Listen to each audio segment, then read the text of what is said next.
Okay,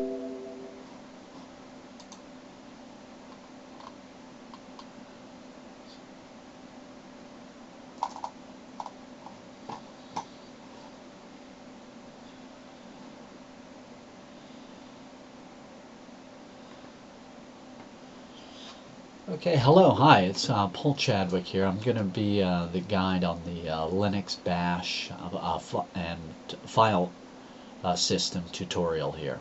Okay, first I want to make sure that you have a terminal open, and that's for all of you at home. Go ahead and open up the terminal here. I'm opening up the terminal there, and as you'll see, I'm currently running Debian with Bash, and as you probably know, Bash is the language that the Linux GUI, or the graphical interface, uses to execute commands in the operating system, behind the scenes, if you will. To show you the exact release that I'm using here, I'll show you a quick command here. Now, cat is the catenate command. It basically allows you to see what's there. I'm going to cat, or open a file, if you will, a text file, in the etc directory, which we're going to get into all this later. And here with the asterisk, that would be the anything wildcard, which that'll be a little bit later on down the road, and release. So what I'll do is I'll hit that, and as you can see here, I'm running Debian Linux 7.0 Wheezy, and there's quite a lot of information there. Now, basically, I've chosen Debian because it's the basis of all the great distros out there, including Ubuntu and Mint. And once you've mastered this, you'll have a solid understanding of all the Linux distributions out there, and of course Bash in particular. Okay, now I'm going to use the clear command. Whoops, that's CLEAR, enter, and what that does is that clears the terminal, making it easier to use. Now, actually, the first command here I'm going to show you, and probably one of the most important, is the pwd command, or print working directory. And as you see here, we're in the, right here it says the /home, or root home /Paul. Now, as you can see, I'm logged in as the user Paul at the computer. In this case, it named it Debian. So here we are, we're in the user's home phone. Here we are, we're in the user's home folder. Now, everything in Linux is a file, and it's basically organized in folders or directories. I'll use those terms interchangeably, folder and directory. But everything, it's important to know that everything is basically a file, and it's just organized into those categories. Now, the next command here that I'm going to show you is the ls command, or the list command. Now, this lists all the files and folders within the current location, and as you can see here, we're at the desktop downloads. These are all folders here, which you can tell by in this particular distribution, they're kind of color-coded blue to indicate that they're folders or directories. But we'll get into other ways of looking on how to tell that. But with this particular one, just because they're dark blue, you can see that these are all the folders that are here in this directory that we're in.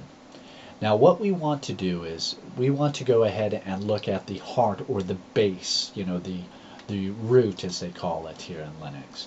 So I'm going to use the next command here.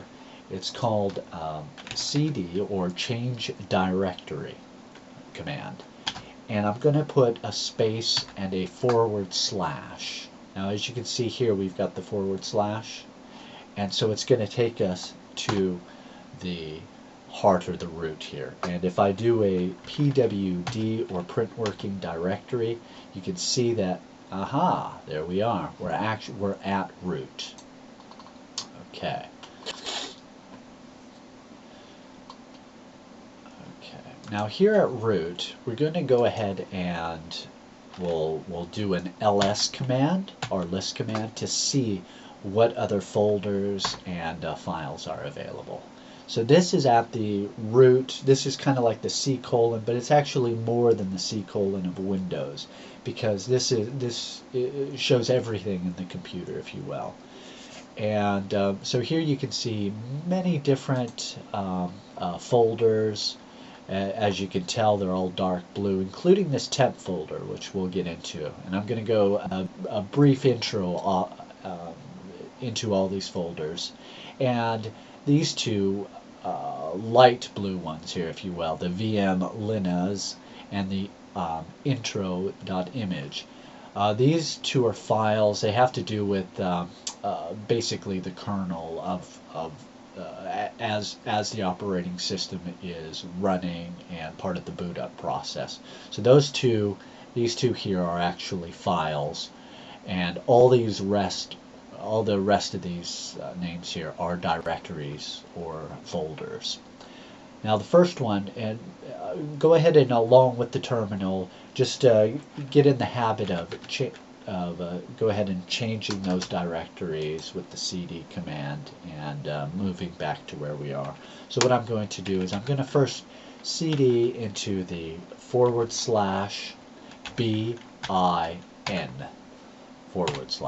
/ and that will take me right into our bin directory right here. And if I go ahead and do that, here we are. And if I do here you can see also it's indicated that we're in bin. But if I do the pwd command again, you can see once again, yes, we are in the root bin directory. Okay. Now here in the bin directory, I'll go ahead and use our ls command again. And you can see we've got a whole ton of files actually in here. Now the important thing to know about the /bin directory, these are all the essential commands. Bin is for binaries, executable commands or programs. They're basically small programs, including which you can see everything, including our bash program that we're using in here, and some text editors and all kinds of stuff. We'll get into the details of that later. But now I'm going to show you how to. So we're in the bin directory, but let's go back back into our root directory, which we'll do the change directory. Now you know we could use the /, but instead this time I'm going to use the 2 full stops.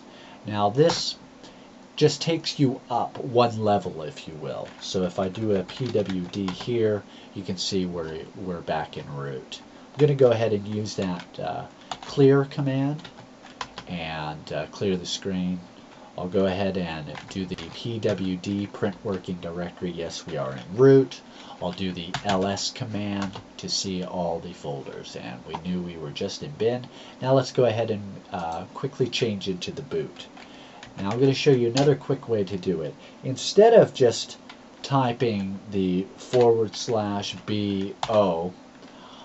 OOT /, if we do the BO and hit tab, what that does is it auto-completes. This is very important and will make your life a lot easier. By just putting the / in the BO, Linux or the bash knows that, okay, it looks like you want the boot directory, so it autofills it. Enter, and you can see we're in boot. If we do a pwd again, yes indeed, we are in the root /boot directory. And if we do an ls command here in boot, you see we've got our grub, which is a bootloader, etc. And as you guessed, this is the location of the kernel and some important boot information. Okay, now we'll go ahead and cd. we'll go up one directory using the 2 full stops, change directory, ls, yes, okay, we're back in there. We'll go ahead and use the clear command again, the ls, and now we'll go change directory into the dev. Okay, now if you noticed, I didn't even use the full the / here in front. I just put the DE and then I hit tab. Same thing.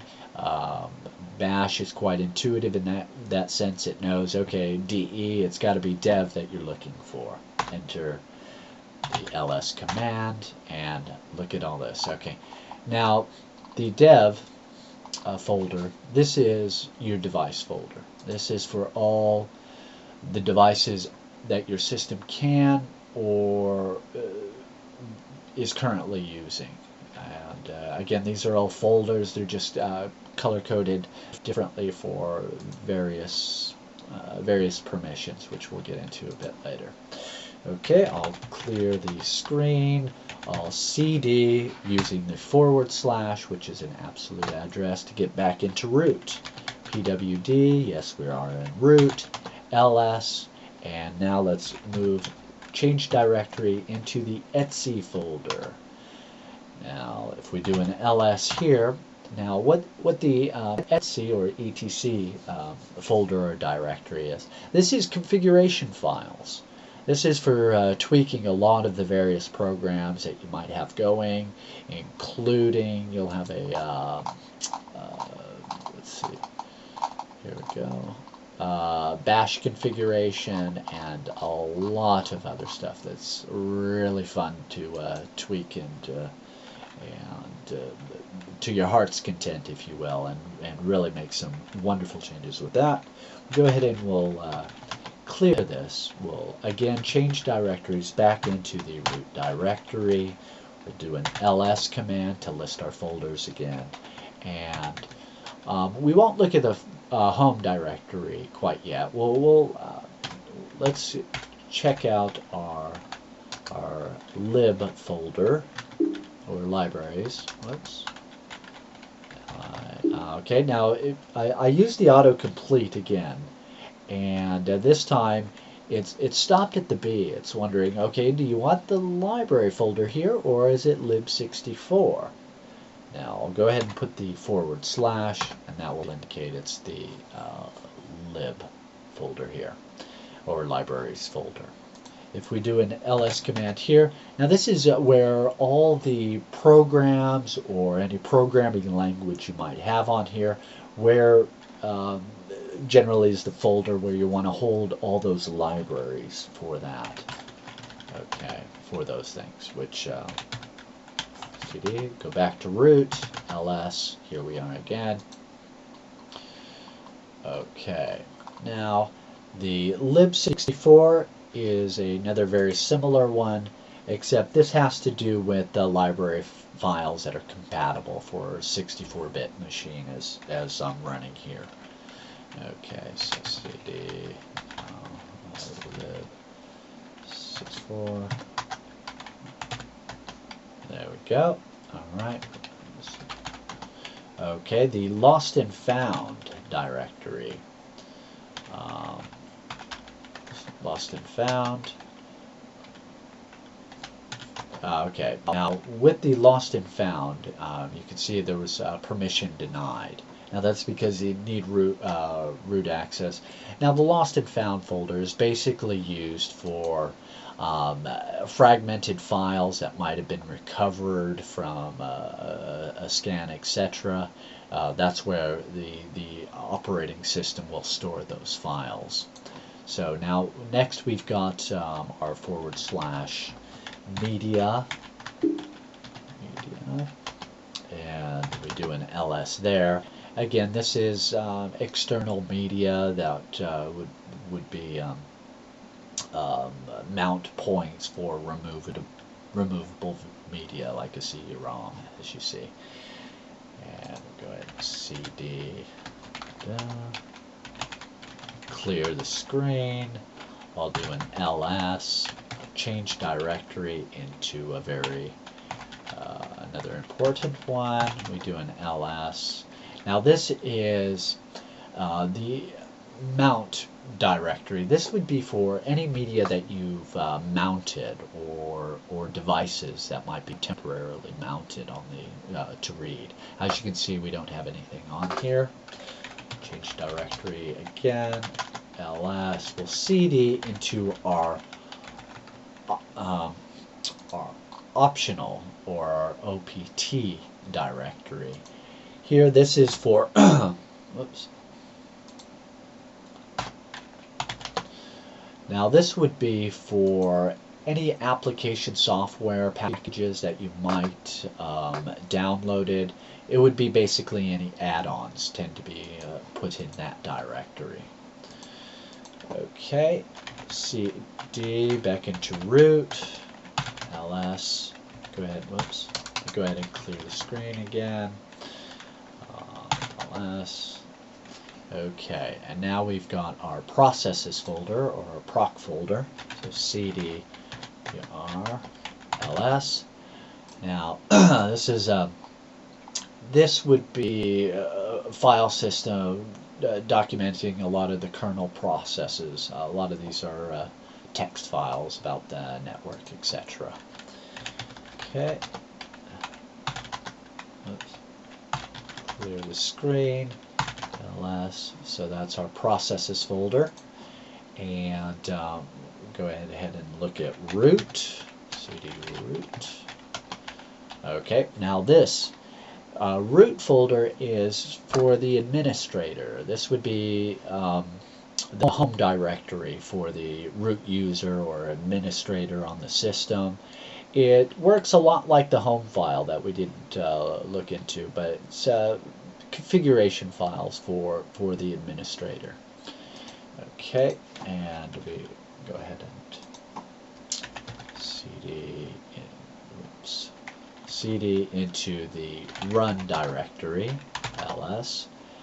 Now the run directory is a special place for certain boot up processes. We'll go into a little bit of that later on. Okay. Clear, ls. Okay, let's cd into the sbin.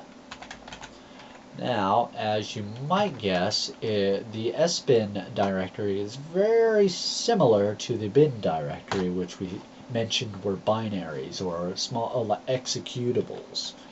And if we do an ls here, you'll, matter of fact, even see again a lot of programs for things like mounting, shutting down the computer, configurations, etc. But these tend to be executables for the root or the administrator, those particular programs that are only necessary for the root user or the administrator on the system.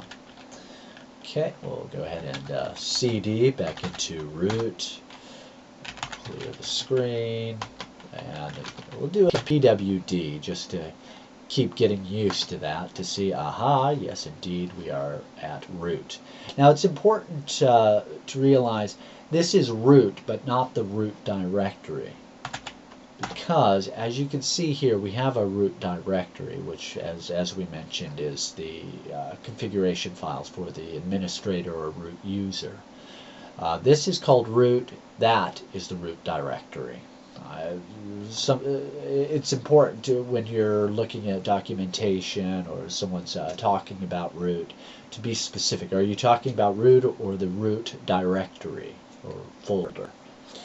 Okay, now we'll look at now the SE Linux. Now this is a security thing. It's has to do with kernel access, and we'll get maybe talk a little bit about that.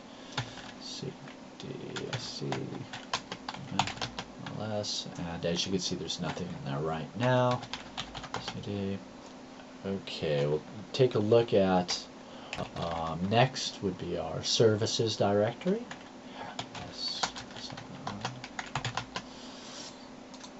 Now this would be kind of configuration of directories and such. There's nothing in it right now. It's kind of a special folder, if you will. CD. Okay. And let's go ahead and CD into our sys folder.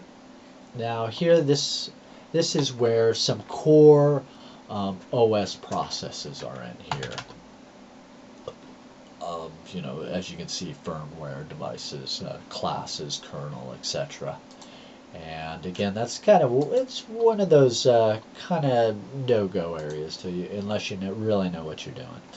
Okay, CD, back into root, clear the screen with the clear command. I'll do the pwd command again, see that we're in root.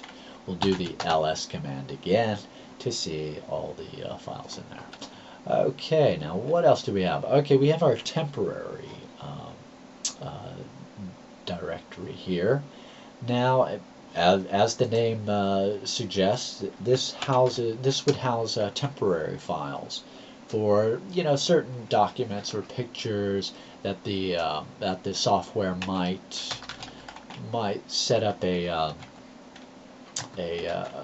temporary folder for a brief amount of time, or a temporary file for a brief amount of time, and then they tend to be rewritten quite quickly. Okay. Okay, now we have the CD USR folder. Now, it's not a user folder. This is for Unix systems resources. This is kind of a shareable read-only data directory. But as you can see, we've got various folders for that data that would be placed in there. Okay, we'll CD. Let's go ahead and move into our var directory. And here in the var directory, this is a directory for certain files that may change their size. Var is for variable. This would be things like databases and contact lists and any of those applications that might tend to grow, if you will. And okay, and let's see, I think that's about all of it there. LS, yeah, okay, I think we've checked, oh, the home directory. That's where we started off at the very beginning here. The home directory. Okay, and here at the home directory, this would list the various users on the system. Currently on this machine, we only have the one user, Paul, and of course, you know, your root user. But all that would be held in here, and here would be various configuration files for this particular user, and each one could be set. If I added any other users, they would be on here, and then in that directory would be housed their documents, etc.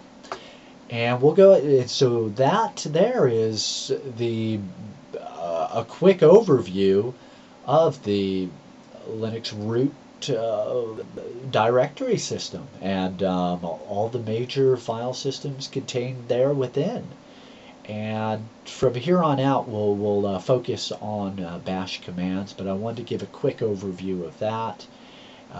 So when we start moving into these files in a little bit more detail, at least you have a rough understanding of how it mixes in with the rest of the system. And thank you, and see you on lesson 2.